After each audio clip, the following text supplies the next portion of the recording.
That's where... So we can hunt right over here. Yeah, we can hunt on this side.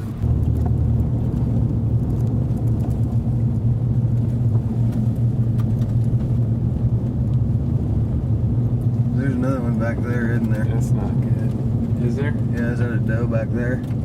Yeah, he's a buck. Not real big, is he? No, he's about the size of that first one. We saw him doing that last year. It's supposed to be wide open, coming up to it. Yeah.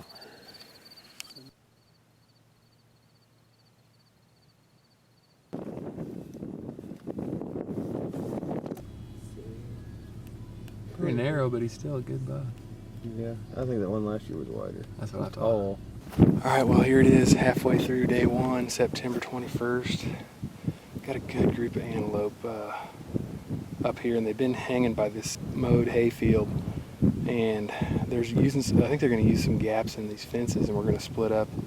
Had those guys go on around. It's about a 2-mile section here that we've got permission to hunt on. There's some water holes, and I'm going to go in and try to brush in a little blind and sit on the ground, try to get some video maybe, set up tripod and maybe hunt one of these fence crossings. It's 93 degrees today, and we had them up around water, and that's where 2 of the guys are going to go, where they were successful last year. All right, that buck, he got up with them does over here. I'm not sure Andy was on the west of them, and I'm not sure if they just spooked him and cleaned this off a little bit. But I think they ran up to the south and heard a 4-wheeler coming, and it was the ranch hand out here. He was a really nice guy. Spoke with him for a little bit and checked and verified, but this water tank is plumb full, and we haven't been finding them full of water, and this is not far from where them pronghorn like to sit down here, so I bet they're coming to this. There's good cover right here. I think I might have to set up shop here and maybe sit on this tank the rest of the evening. Like I said, I got to 93 today, and this tank sits right under the fence. Well, they got a fence going above it, so it sits on both sides. I can see both ways, and could possibly be a really good spot. She's a little mossy, but I'm betting they don't mind on a hot day like this. Got good cover, and I might sit downwind of it. That way I can shoot on either side.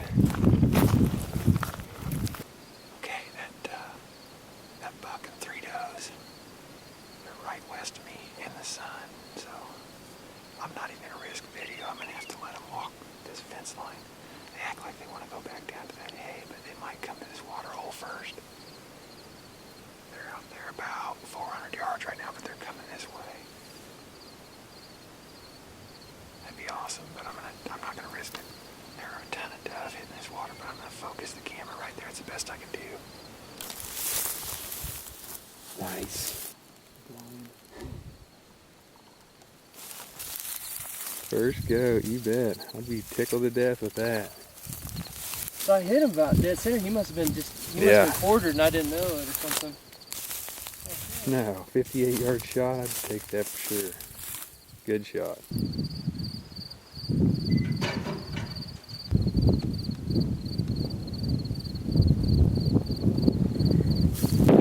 Alright, I'm just starting the stalk here. It's about 11 o'clock. This one had another buck showed up from the west, and that buck run him off. He's got 2 does down here that he's heading back to him now, and I'm going to go down and get in one of these farmer's cut paths here from the tire tracks. This wheat stubble is really tall, and you can see the rows. I'm going to try to get in a couple rows north of him with this south wind, stalk my way as close as I can. He's bumping them does around, just keeps getting them up, and see what I can do. I might have to pop the decoy because he's running these other bucks off like crazy. Alright, I'm finding out these goats will make you do some stupid stuff. I'm in this wheat field here. It goes about as far as you can see, and these antelope are just staying out. That's kind of the biggest buck in here. He's running all these other bucks off, but then he goes right back to that corner and he's doing bedding and getting up. I'm going to get as close as I can, and then I think I'm going to try the decoy and maybe crawl up ahead of it. These little tractor tire paths allow you to go either direction. They've crossed it. Yeah, I'm going to get set up here by this decoy and pop it up right here by this camera and just keep it panned back. I don't know if I'll get the shot on there, but I'm going to try it. I'm going to put the GoPro up because I'm worried about the profile of the head, so I've got to stay low in this and try to wait till the last minute to draw. And I'll be ranging, and I don't want to be popping in there, so I'm going to get this Montana up and right by that camera here, and I'll I'll slide over there. All right, I got the decoy right back here behind me, about 40 yards, and I'm upwind and a little bit to the side. We got a southeast.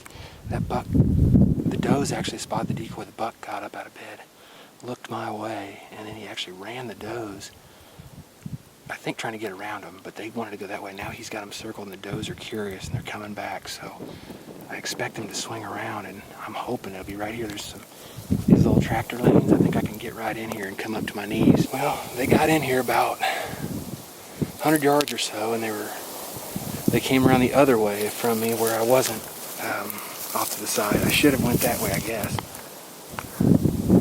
I actually ended up about 40 or 50 yards east of my decoy, so I guess I did end up that way, but they were going to skirt big wide path. They had two does that just, he wouldn't leave. He never did charge. If he'd have charged like he did those other bucks we've seen, would have been perfect, but they got back out there, so maybe he'll see the decoy again. They got around the side of this, and it's two-dimensional decoy, so that might have made him nervous too, not really seeing what it was.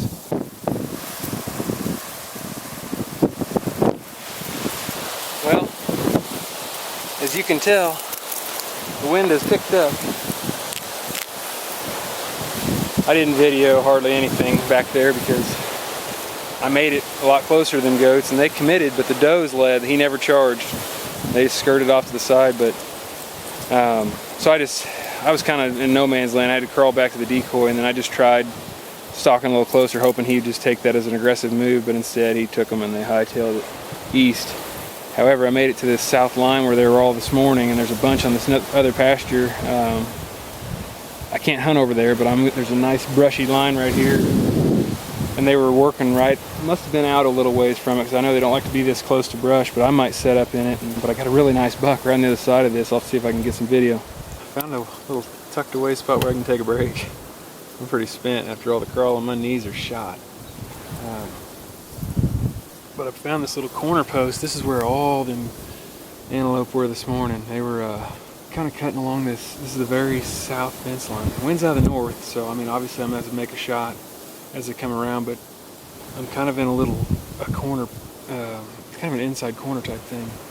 This wheat stubble piece that I've been stalking in all day, and there's a real short grazing pasture to the south, and that's where a lot of these are. They're bedded up back there. There is a monster straight behind me, so I'm going to keep an eye on him. He's bedded out there, but I think he was in this field. Actually, I know he was. There were several in this running back and forth, chasing each other around. I like the odds of them cutting a straight line, just only coming close on this corner. So there is a spot on the fence over here too, about 75 yards, that it looked like they have it pretty well warm where they're going under. So if I see one headed that way, I'm going to probably shoot down the fence just a little ways, get close to that. This brush is perfect for stalking down there, so if I see anything heading to cross the fence, I should be able to stalk right up on it. So could get interesting here. I like this setup. I'll give you kind of an overview look at it. This is just the corner post, and I actually broke some of this brush and put it down here, so I'm going to be sitting down, probably taking my shot. I'll lean up and straight down that line. That's where the big one was I was trying to get earlier. He ran back to the east, so if he comes back west, it's possible towards evening he'll come right by. Well, the wind hadn't died down, and I'm not sure what happened, but I just happened to be standing up to peek over there and looked to the northeast, and there was that buck that we had worked earlier with his two other does, but they didn't spook. They actually, he took off running them back again the other way, so they're not far over the rise.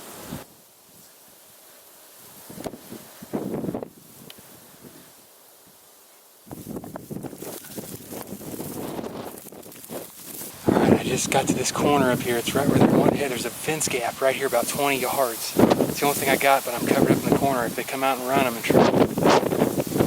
It's windy too, so we'll see.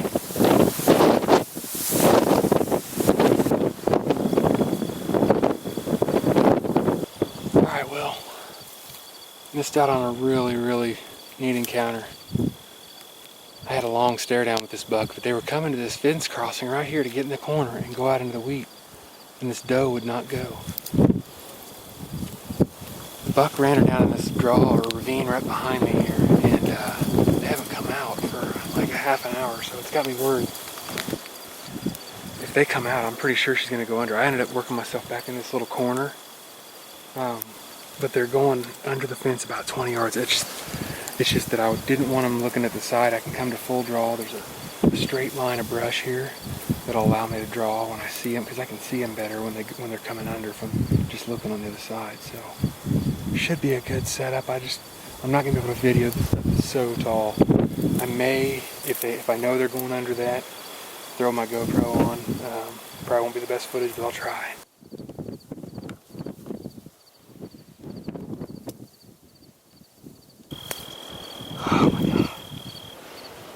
Oh my gosh, I bet I've lost 5 pounds at least today. That's an incredible story. If this comes together, I'll have to tell you. I got it on video of him breeding her. But I'm trying to sit in this corner to shoot them on public over here. And they started to go here, and it's public around the curve, and that's where they want to feed, so I had to slip out. And the wind was out of the east enough that I was nervous about them smelling me, so I stalked along the inside edge of this right here. And when I stalked along that, I got real close, to my scent getting on them, but I was staying in front of them enough, and my scent was keeping out in front of them. But man, these guys are fired up. There's more goats coming, but this one, they came back to that original spot. They came right by this corner, actually, about 10 yards. But I'm back in the corner, and she's wanting to get in this field, so she'll probably go under right here.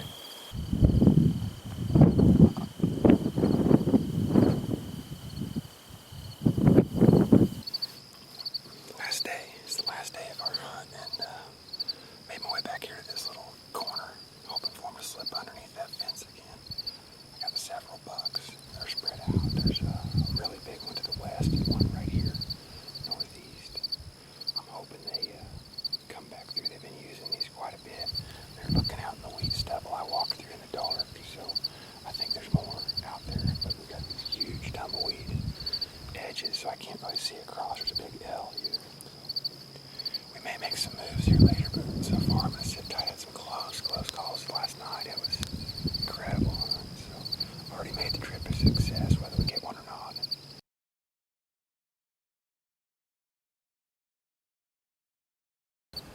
Pretty much ready to puke right now. I was going to go back to that corner up there to see what was in that wheat way to the east where they were yesterday. And as I was sneaking over there, I noticed a small buck heading right back where I was, right here in the corner, right when you get up. It's like turkey hunting, man. I should have been patient. But I got back up here and was back in here. He never came under, so it wouldn't have mattered.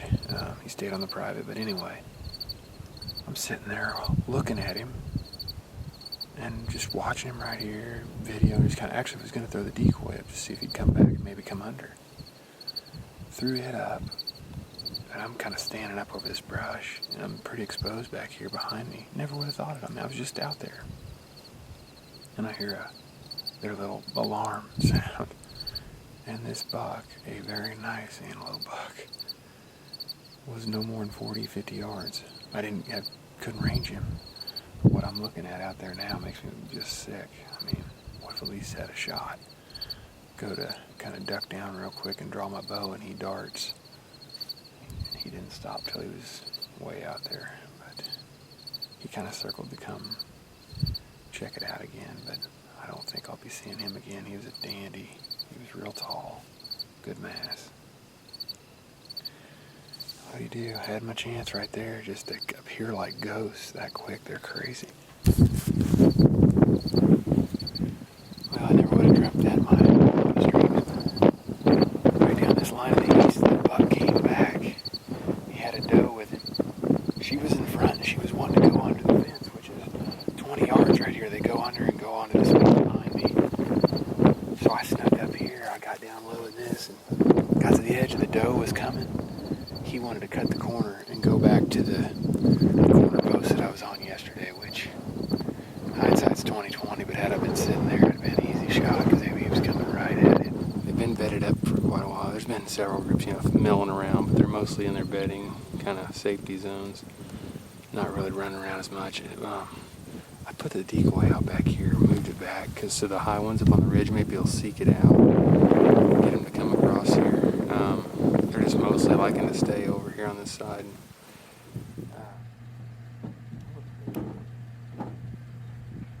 Some big rattles.